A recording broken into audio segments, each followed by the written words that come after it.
Commence primary ignition. I'm just not the hero type, clearly. What a piece of junk. Enterprise, this is the captain. I got a bad feeling about this. It's all part of the plan. Engage.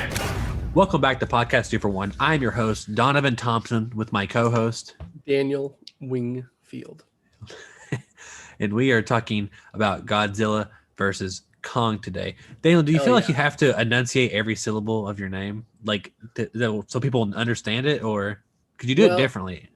It just depends on how I'm feeling, what the mood is, what the vibe of the day is. Gotcha. How many drugs I've done up to this point. It just, Gotcha. You're Craig Mazin, right? You have a different intro every time. I feel like he's way more creative and dynamic with his different intros. He does have different ones. Yeah, he does sure. Like a different stereo, like character stereotype or movie reference character, or that's what he usually does, which is, it's cool, I guess. Yeah, and if you want more of Daniel's impressions every week, you can always go to our YouTube channel and subscribe to the 2 for 1 Studios. And you can find all of our cool content there. And of course, we're on all your favorite podcast services. And I implore you to go to the Instagram if you haven't and check us out there at 2for1_studios. Let's talk Godzilla versus Kong, Daniel. Real quick, general impressions. How'd you feel about it? I know we've had this kind of internal discussions the last couple of months where you kind of it seems like recently you discovered the Monsterverse. Oh, totally. And, I've been living it as it's been going on. And so how do you feel about it all? Yeah, I mean, I just picked up these movies. I want to say it was either in March or February. I'm not exactly sure when, but it's within the last 2 months. Yeah. Kind of, discuss. I was talking with you and Travis, and y'all were talking about how much you liked them, and I was like, you know what? I'm in the mood for some kaiju shit right now. And I watched King of Monsters first, and I really loved it. Really enjoyed it. And then I went back and watched Godzilla 2014, and I enjoyed that one too. It's kind of a different style of monster movie a little bit. Mm-hmm. And then I watched Kong Island, of course, with you. And then finally to Kong versus Godzilla, or Godzilla versus Kong, excuse me. Top level, I really enjoyed it. I think it delivered everything I want out of the Monsterverse films. I think there's definitely some head scratchy or laughable plot things that happen, I think, or just character inclusions that don't matter, were not needed, or just the plot is there. You know what I mean? The story is there, and it does enough to get you from one fight to the next, which is all I'm really interested in. And I'm ready. I'm winning the big giant battles. And I think the battle at the end of this movie was fantastic. I just got finished watching it again. I love the neon feel of Hong Kong. I thought it was a great Monsterverse movie. I feel like I almost need to rewatch some of the other ones. In my head, I still kind of think I prefer Godzilla King of Monsters. I think the amount of monsters and the creepiness of a lot of them, and I think I like Ghidorah as well. And so I think that might still edge it out, but I think this one is very close. I like this one more than Kong Skull Island, and probably more than Godzilla 2014. Yeah, no, funny enough, I've never been a huge Godzilla or King Kong guy. And normally Matt or my brother Cameron, they're the ones who's they've actually watched all the old movies. Of course, I watched the 99 Matthew Broderick one, and then I watched the 2000 one that released in theaters. The Peter Jackson? The Godzillas. Godzilla. There was a Japanese movie that is called Godzilla 2000 that released in 2000 in American cinemas, and I happened to go to that actually. It was one of the few times. Yeah, it was dubbed. It was dubbed. And isn't there one that Bryan Cranston was in? That's not that one. Bryan Cranston is Godzilla 2014. Okay, I'm thinking of a different one. There was Godzilla eggs. There's Power Rangers. Godzilla eggs. No, that's Matthew Broderick. Is the 2000? Is the 1999 one. Okay. And maybe it's the same. Maybe it could be 2000. Maybe the same year as the other one. But which is really weird. But anyway, that's my experience with Godzilla. I wasn't never just a massive fan. Right. But when I actually saw the first one in 2014, I saw it the week it come out, and I watched a preview of it with my buddy Travis. Me and Matt, we watched it at 1 a.m. because we was previewing it, and I fell asleep during the movie, and which I do not do, and I was just so Usually tired. not. It wasn't that I was enjoying it or wasn't enjoying it, but I enjoy them. It wasn't until Kong Skull Island that I was like, I love that movie. It was my top 5 of that year, and Wow. I just loved it so much. I was never a big fan of Kong until I saw that movie. And I love they made it more of, a kaiju movie where he's fighting big monsters. And I know he fought dinosaurs in the previous stuff, but this was more like it was just a fun in your face action film. And I loved, of course, how it all ended. And there was the tease with Godzilla, at the end of that. And I remember seeing King of the Monsters, and Matt and Cameron, they just loved that movie. And I liked it too. And I didn't watch it again until recently. I think it's probably the best, like it has to be the best Godzilla movie ever. I mean, Which if one? that's what you, Sorry? King of the Monsters. It's just, okay. I mean, I don't know what it can, I'm not talking about Godzilla versus Kong. I mean, like, it's just, it has all the callbacks to certain kaiju. And it's just it's obviously the most well-made Godzilla movie of all time, and it could be debatable. People might say, well, there's a different style in Japan or whatever, but that's fine. But typically, they don't put as much money into movies as we do. And I think it's probably just the prettiest. I mean, I think Godzilla 2014 looks really pretty too in a lot of places. But yeah, and I like it, but I do think it's like there's a pro and con to the, what is it, 8 minutes of Godzilla in that whole movie? It's 8 minutes, which is kind of the pro is when it happens, it really makes an impact. Yeah. But there's just a lot of time where you wish you were seeing more, I think. Yeah, no, it's definitely not very much, and they definitely corrected that with the sequel. Going into this one, I was obviously the trailer had me super pumped. We did a reaction on it on the channel, actually. We did. Yeah. And to me, it looked like a sequel to Kong Skull Island, and of course, other Godzilla. So I was automatically in. I was in before anything because of the title, but and you're right on. I mean, it is more a sequel to Kong Skull Island than anything. It is, and I think that's what I really like about it. I think I like that aspect of it, and the monster fight in it is incredible. Like, it is awesome. And especially, you didn't get this. We watched it in the movie theater at XD. XD, yeah. And it was like whenever things like the sound hits, it's so loud it actually kind of vibrates your body. Sure. And that's what is awesome about the movie is when it feels like you're actually kind of in the middle of it a little bit, and like when there's a few POV shots from Kong or whatever, it feels like you're Kong for a second, and Godzilla's big old head's there. It's pretty cool. But I think the movie, I think this might have, out of all 4 of them, the worst human stuff in it, which is kind of weird. I think you're probably right. Yeah, I think you're typically, as like, just if you isolate that plot, the other one. I mean, I think 2014 might have the best human plot. Honestly, it might. Yeah. And maybe they spend all but 8 minutes on the human plot. So maybe there's a reason, right? They invest more time, but. Yeah, I think this probably has the weakest, but I don't really care, honestly. No, it's a weird thing. It's like, I will say this: I've never cared at all about the human stuff, and I think I care a little bit more on this one just because I think it's so much more weaker than some of the other ones that, like, I know just even thinking about it, like the first half of the movie, I'm like, man, there's like some stuff I kind of want to fast forward through, like, and I don't fast forward through things.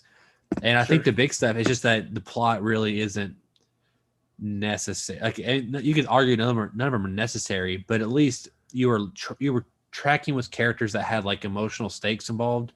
Yes. And now it feels like those are just all completely gone. I mean, like, there's really only two. There's only really 2 human plots going on, and one of them is Millie Bobby Brown and her sidekick guy, who is the guy in Deadpool 2. He was apparently from the Hunt for the Wilder People is his main breakout. The Taiki. So there's that, and then there's the conspiracy theory guy, and they're just there to funny at times, kind of, and it's just like, I don't know, you're there to kind of learn, obviously, exposition. That's what they're there for. but it was just kind of like, I don't know, it was just really bad. No, it was bad. I mean, for one, her Millie Bobby Brown's friend, I feel like he was there because he has an accent. I feel like that was why they chose him. They just wanted, hey, what if there's a guy that has a New Zealand accent? And I think he's from New Zealand, so it's authentic. Okay. What if he says stuff in a New Zealand accent? Isn't that funny? And honestly, at times they're right. As annoyed at them as I am for that, because sometimes I hear him and it makes me think of Korg, Taika Waititi's characters from Ragnarok. And how I mean sometimes the stuff he would say is hilarious, and because it's said in this like very pronounced Kiwi accent, even funnier, because also he's in this giant rock body alien thing. But yeah, so he was useless. Literally, he was there to react scared. Like he was the reaction shot for when things were scary or when things were dangerous. He was there to say, I'm scared, guys. I don't know about this, guys. Are we sure we should do this, guys? Like that was his purpose. And to say, that's Mecha Godzilla. That also was his purpose. And then the other guy, the conspiracy, it's fun. I love him as an actor. He's from Atlanta. Like that's where I mainly know him from. He's from Atlanta, but he's in a bunch of stuff recently. He's in a ton of stuff. But he was just weirdly there. Like even the whole thing with his wife. Like his wife didn't die from Godzilla. Like that, I was totally expecting them to be like, oh yeah, I've got this, I do everything for my wife because she died in 2014 or she died in 2019 when Ghidorah attacked or whatever. And I've got this stupid ass whiskey bottle in a gun holster that is there for a plot device and otherwise is really so stupid. It's just also a really bad plot device. Like it's also like the worst technological like get out of jail free card that you could probably ever see in a movie. Yes, and my other issue was I rewatched the last 30 minutes like right before we got on. Yeah. When that group is it like once Mechagodzilla breaks out and the fight is going on, they're like, we gotta help. Like, what if I figured out the password? And at first I'm thinking like, how are you gonna do that? I know. and then I'm thinking my main thought is you guys just passed by Ghidorah's skull on the way here. And Ghidorah's skull is obviously in control. There's a bunch of wires plugged in. Did you think about unplugging them or just like snipping them with some scissors or something? Because I think that would have been a much more effective strategy than trying to figure out the password just from thin air. He could have got his whiskey bottle and rigged it to some explosive, and like the alcohol could like made the fire go a little bit more, and you could have blew up or at least caught fire his skull. So that's better than.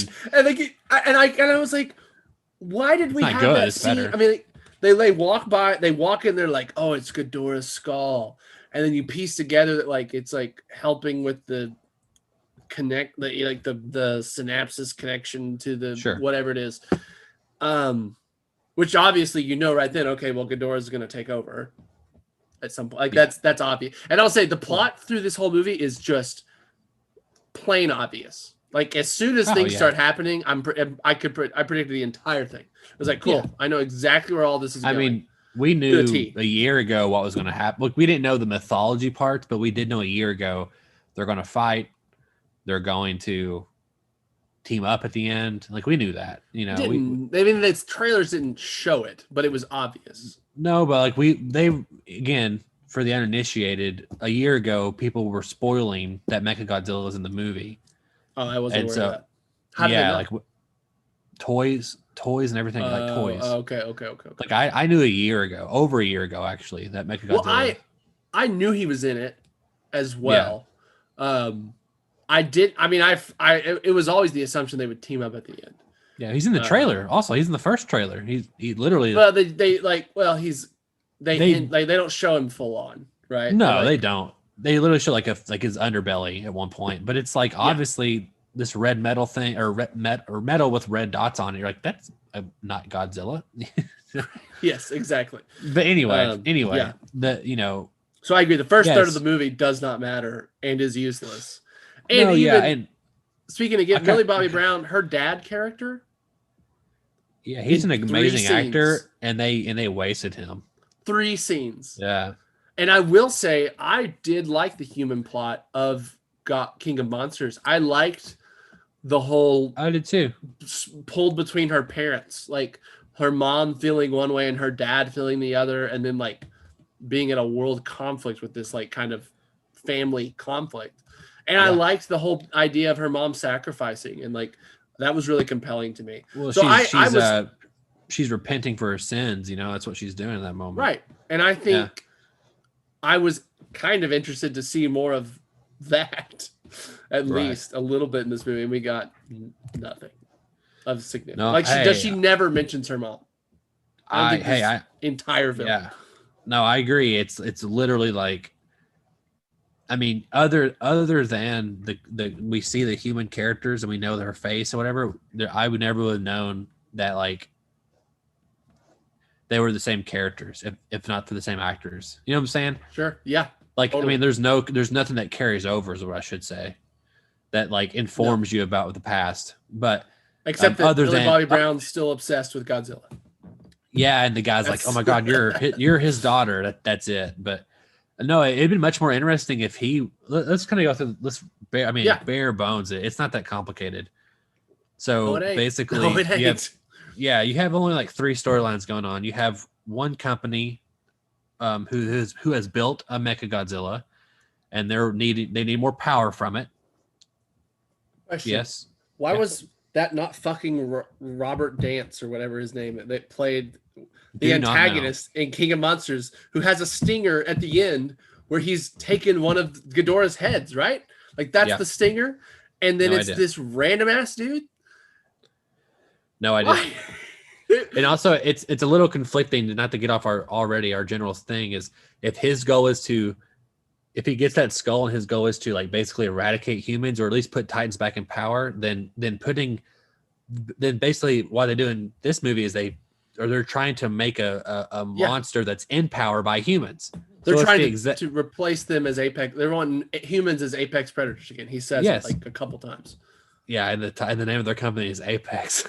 And he is most one-note villain I've seen in a while. Well, he doesn't seem like a villain. Honestly, he doesn't seem like a villain. I mean, he seems like just a guy who's. I mean, I don't blame him. I don't blame him for doing that. Now, here's the thing. Again, the way he acts, I think, is like he feels like a mustache twirler. He has a little mustache twirler, but he's not doing anything evil. Not really. I mean, like, not really. No, you're right. He's not killing people. He's not doing. I mean, he's nothing. He's just like, hey, we need more power. So, and then, obviously, yes. I think the movie obviously presents him as morally questionable, especially because the movie aligns itself with Godzilla, kind of as a good guy that protects people, even though he and Kong probably killed millions, tens of millions. A lot. Well, real quick, let's wrap up the one thing. It makes no sense for them to get that skull and then give it to them or whatever because it's the antithesis of what he wants in that movie. Yes, at least the outcome is the exact opposite. Yeah, but anyway, so that was kind of a mess up on their end. Yes. Another thing is, okay, so they're trying to get power, right, to power this Mechagodzilla thing, and so they kind of supplement that with, hey, we need to go to the Hollow Earth, so they get somebody who can do that. Of course, you get somebody who failed at one point, and it's like their, adventure or whatever, redemption. I'm being loose with this. Or his brother. It was his brother, right? That like died. Yeah, his brother that died, and then they didn't succeed. The point is. So now his goal is how do we get into the Hollow Earth? Well, you need some genetic Titan material. And so let's get Kong because Kong is also entrapped from Monarch on Skull Island for his own safety or for ours. So basically the movie is, okay, we're moving Kong from Skull Island to the Hollow Earth. And then in the midst of that, Godzilla is doing 2 things. A, he's recognizing when Mechagodzilla is being powered on and being an asshole, trying to figure out what's going on. And the other thing is he does not like Kong from some ancient rivalry, and basically it's like, I'm going to beat this motherfucker to hell or kill him. So did any of the other movies hint at the rivalry or talk about the rivalry? Other than the paintings that we got with like they're standing off each other, we never knew. Which movie was that in? it was at the end of definitely King of the Monsters, or sorry, definitely Skull Island, and then also was in King of the Monsters. Okay, So, it was okay because when it was she in both just of dumps that, like we already know it, like they're an ancient rivalry. We've discussed this. Whatever she's talking about, and I will say up to this point, especially, and I think throughout the whole movie, the little girl in Kong, best human element. Yeah, of course. That's the only one that feels half real. Yeah, and it is the compelling. best one. Yeah, it absolutely is. But anyway, the whole thing is they're getting Kong to Alaska, so that's like the best entry point to the Hollow Earth. And then once we get inside the Hollow Earth, after of course a Godzilla confrontation, and again I'm hitting the large beats here because it's not a complicated story. It's a good. I enjoyed the sea battle. I think it was. It's great. That stuff's great. Mid movie action battle scene. I liked. Yeah. Obvious. I mean, to me, it was like obviously Godzilla's gonna have the advantage. Yeah, he's in water. Yeah. Yeah. I mean, Godzilla, exactly. I think always has the one thing we're gonna get into towards the end here. Fair enough. But anyway, they get to Hollow Earth. Kind of, we learn a little bit more about Kong's mythology here, and then at the very end, Godzilla is still pissed about the activation of Mechagodzilla, and also B, Kong's presence, and blows a hole through the earth, which is a big ass hole. And then Kong comes out, they fight, Godzilla wins, and then Mechagodzilla comes out, they fight, Godzilla loses, and then they team up to fight Mechagodzilla, and that's the end of the movie. So the plot's pretty basic, but super basic, and it's okay. That's okay for the most part. What's not okay is some of the other human stuff, but the best stuff by far is whenever the Titans are on screen. And personally, I love the exploration of the Hollow Earth, and the idea that Kong is from this royal lineage where they basically fought Godzilla or other Godzillas or something. And I agree. I thought that stuff was really mythical and cool. And I know that I haven't done any research. I know Hollow Earth is like a real theory. I don't know if it's been like completely debunked. I'm guessing it's been completely debunked by now. But at some point, I don't know if it's conspiracy people that are kind of into it now, like flat Earth people. I don't know. Yeah. But it was at one point a theory about the Earth basically being hollow and there being like other environments in there. And I think that's really a cool idea, and I think it mixes perfectly with this this world of Titans. And John, because it's like, oh yeah, that's where they came from. They lived inside the earth, and like that's kind of was their first home or habitat. I thought the gravity thing was really cool, where they get to the apex and then he floats to the other wall. I thought it was cool. I thought it was really, and I liked the axe and finding the kind of like the throne room and stuff. That was pretty cool. Yeah, no, all that stuff is great. And I think I wanted even more of that. I almost wish we had got to the Hollow Earth like quicker. And I understand some reasons as to why not, but I need to watch it again. Maybe, and the movie went by relatively quickly for me. It really did. But I feel like it would be even almost tighter if we could have got to it even faster, or at least explored it more or something. Because I think I love that stuff so much. Agreed.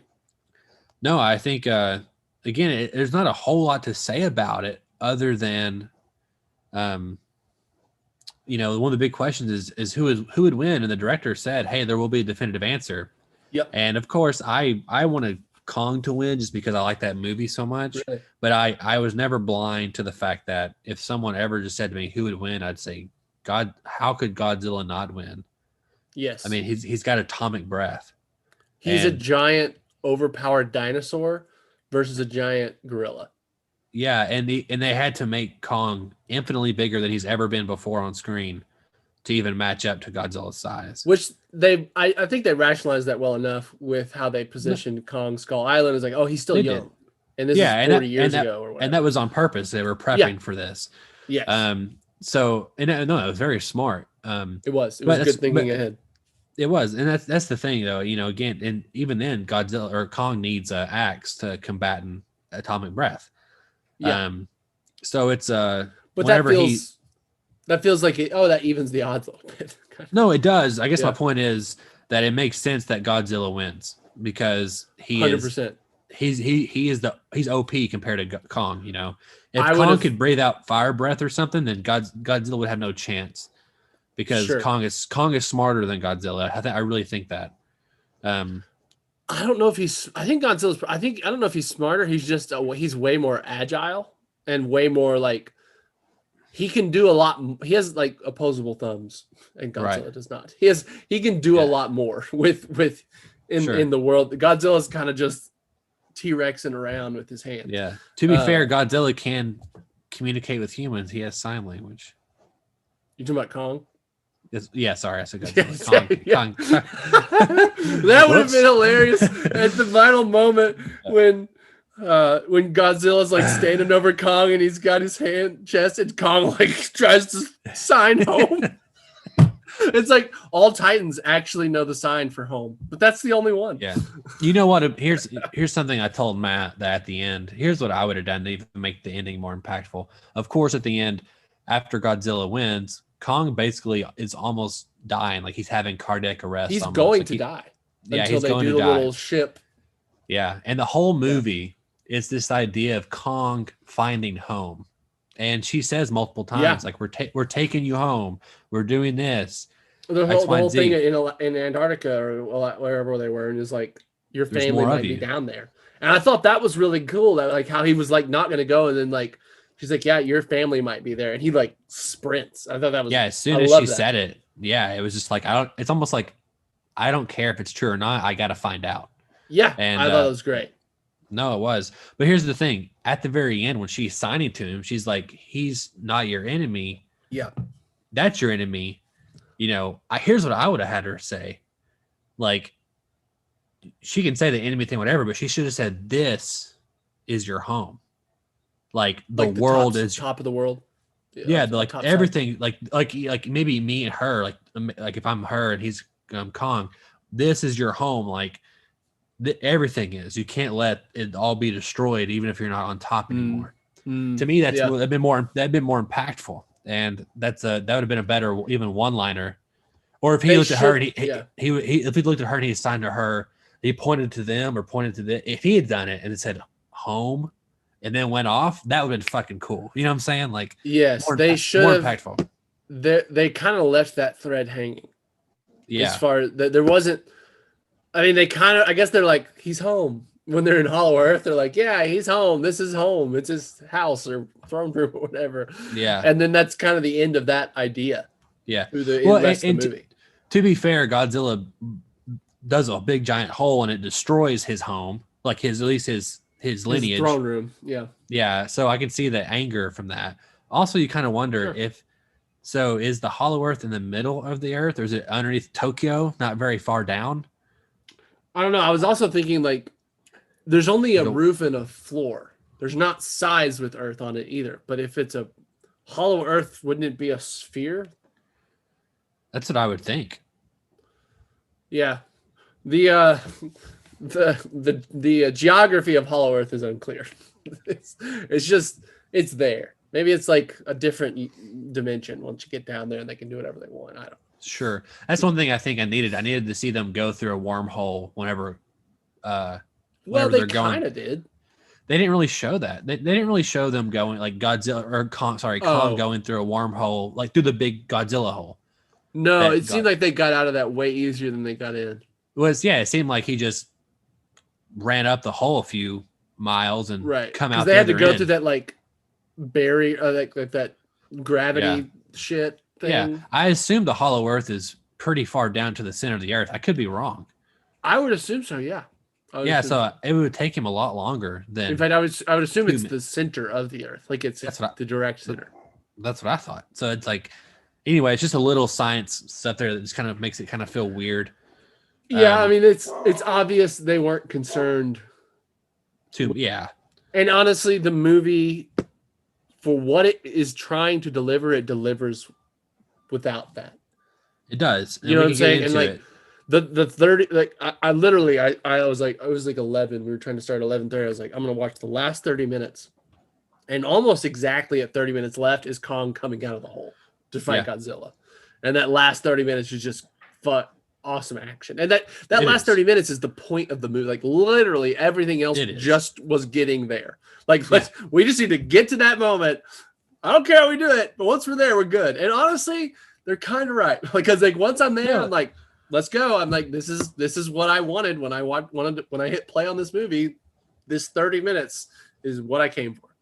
No, you're definitely right. I mean, that is 100% what the whole movie is about. And that's the thing, is you have to kind of know you have to accept the level of campiness and and it's part of the fun. I mean, it's called agree. Godzilla versus Kong, I mean, yes. And I think that final battle is great. Like I loved it all. Like I knew, and I knew even whenever Mechagodzilla showed up, and when Kong was being brought back to life, I was like, man, it'd be really cool if Godzilla powers up his axe, for him. Yes. It's gonna happen. It was perfect. I still would have had it where after he's chopping his legs up at the end, he kind of flips over like almost on his belly as he's falling down.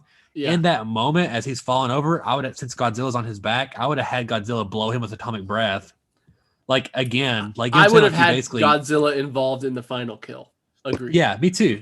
Yeah. Which I'm like, how do you? And I guess they're trying to really balance the scales there, but I'm like, maybe like instead of him do it, like maybe he chops off their shit, and then like Godzilla like holds his head still, and then Kong cleaves it off or something. Yeah, just that. Yeah. That would have been enough, I think. Yeah, something like that. But we got what we got, and it was still fun and exciting. And clearly the movie, that's what it cares about, because as soon as Godzilla walks back into the water, then it's over. It literally ends within 30 seconds. So quickly. It does. Yeah, it does. We see Kong is like under surveillance in the Hollow Earth a little bit, which you kind of wonder. Yeah. Why does Kong allow that or want that or X, Y, and Z? But I mean, I guess he's not bothered as much by people. Yeah, I guess so. I'll say this: freedom or whatever. What do you think? It's two questions. Where do you think we'll go from here if we have more movies? I know you don't really, and I don't really either. I know some of the history with like Godzilla and stuff, but I mean, I feel like we've hit some of the biggest, like Ghidorah. Yeah, there's a few other ones. Huge kind of pinnacle, but he's like kind of the ultimate bad because he's like an alien. There is Mecha Ghidorah, where like one of the heads. I guess that's what's left. Well, there's one of the heads that's alive, and then there's two more that are mechanical heads. That's what it does in the old stuff. But they're indicating that skull was basically still conscious. Yeah, for sure. Right. So I mean, and that skull, maybe that's why they didn't destroy it. Maybe that's why they chose not to have them attack the skull, because they have plans for it. They didn't really destroy the other skull that's in Mechagodzilla either. He just pulled it out, by the spine. Did he have a real skull in there? Yeah, the way they describe it. So. If you remember in Godzilla, King of the Monsters, there was three heads. Godzilla blew through one of the heads. Yeah. Right. And we see him find one head. The bad guy does from Game of Thrones. Yeah. But the way they explain it, at least how I remember it, is that there's one skull in Mechagodzilla's head, and there's another skull that's on the base, and it's communicating to each other, and that's how they can control it. Gotcha. Okay. From what I understand, maybe I could be wrong. If I'm wrong, let me know in the comments. See, I thought it had something. I thought like because there was the human guy too. I thought it was basically like they were like channeling Ghidorah's psychic abilities into the human, and then that connected to the monster or something. I didn't, but maybe it may be. I could be wrong. I mean, honestly, when they started explaining that shit, it's just like all. It's gobbledygook. Boring gobbledygook bullshit. Yeah. You know what I mean? It is. And like again, it's like every time we get back with Millie Bobby Brown and all that crew, it's just always like, I don't care. I'm always just like, just get through this to the next thing, and like that's fine. Like, because the comedic relief guy, he's okay. Sometimes he says funny things. Most of the time, it's just kind of generic comic relief, which is like okay. And then Millie Bobby Brown just feels like exactly one note, boring, kind of like just she's here to save Godzilla, or help him. I don't know. You know what I mean? It's like that. I know. What's your long-term plan here? I'm not even sure. No idea, honestly. No. Yeah. My final question then is, is this the most successful cinematic universe we've had besides the MCU?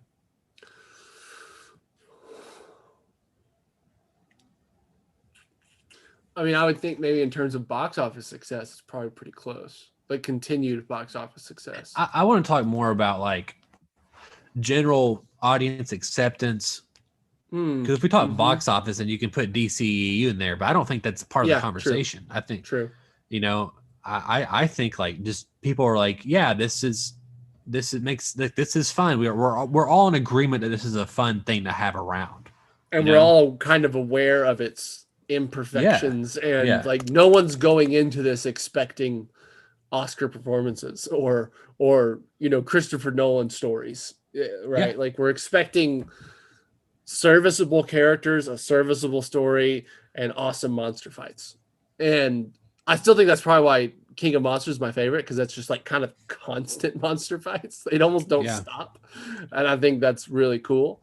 And I also like Ghidorah, like going and waking up these other monsters and then destroying shit. I think that's really cool.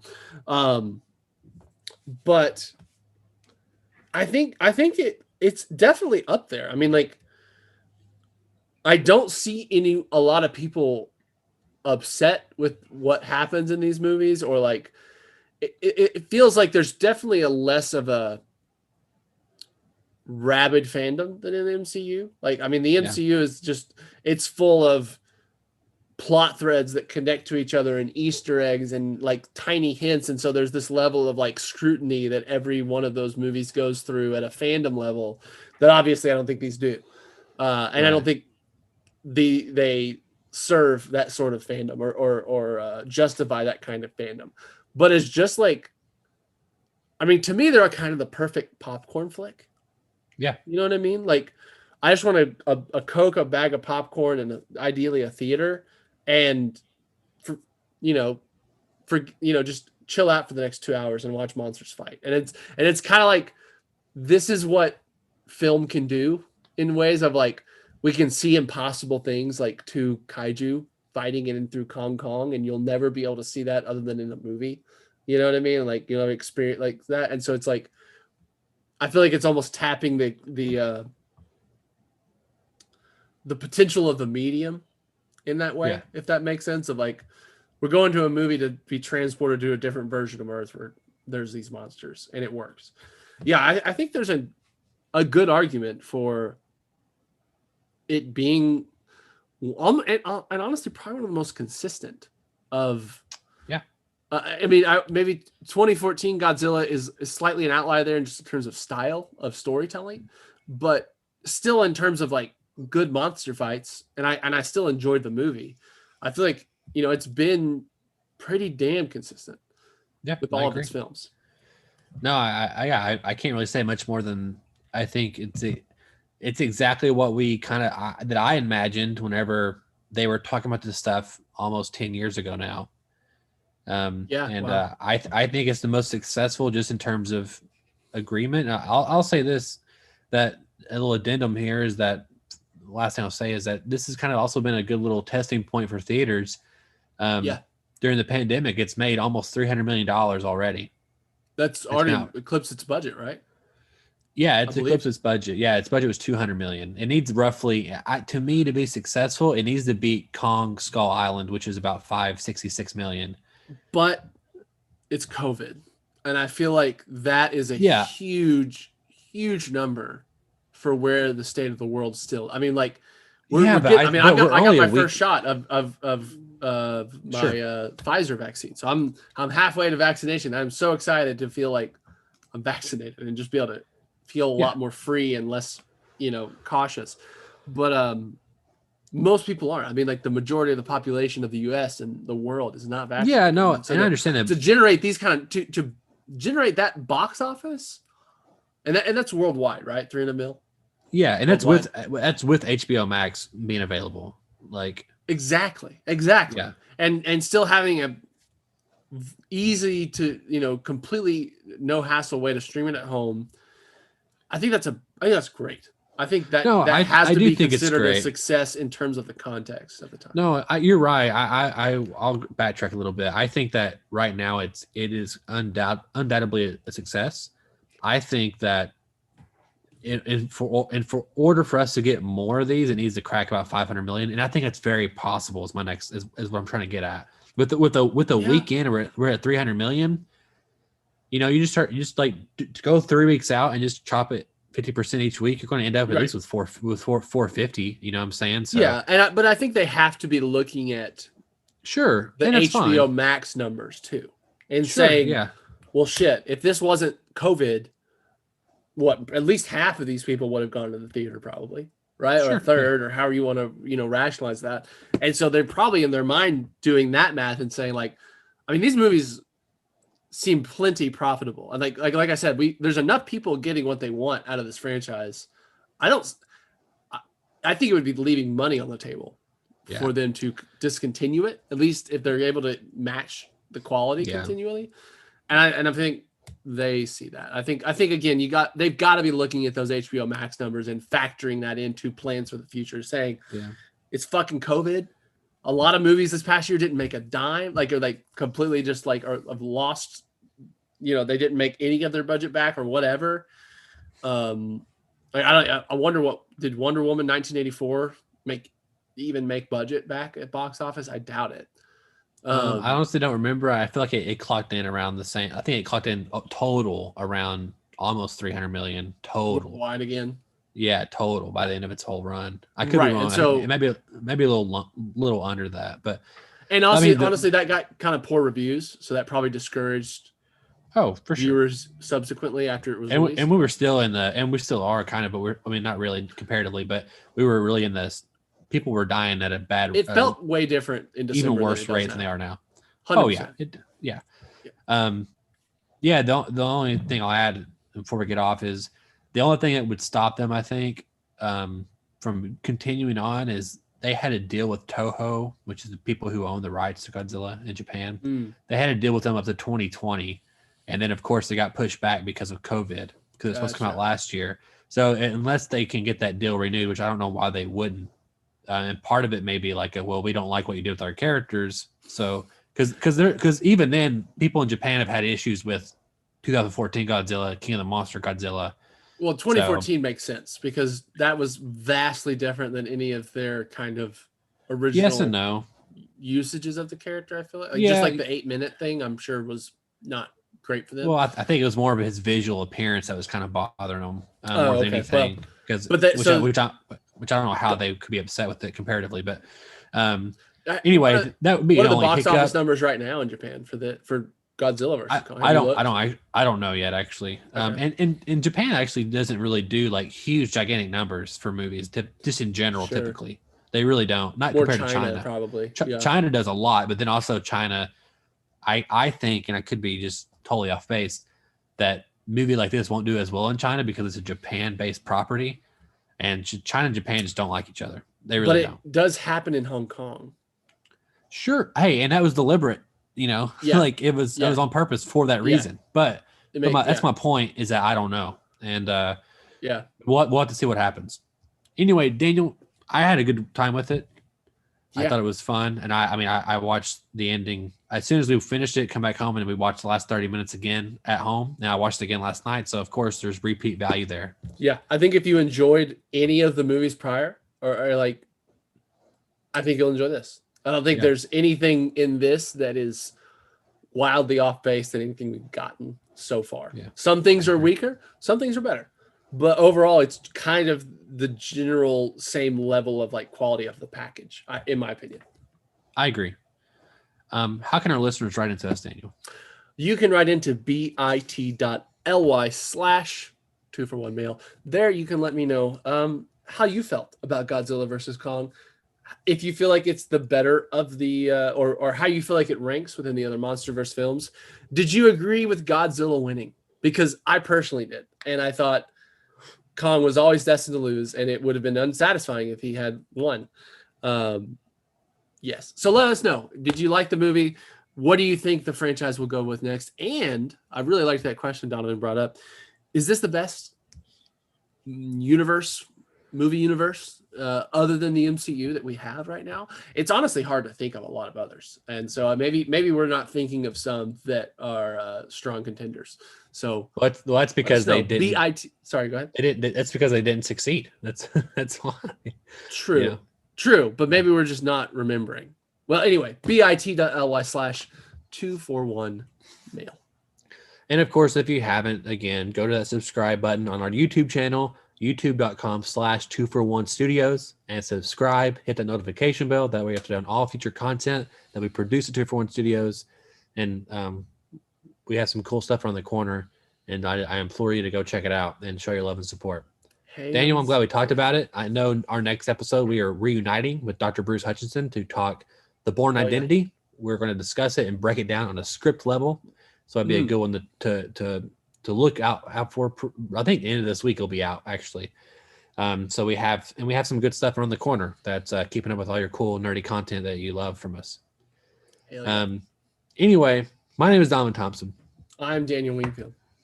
And we have spoken.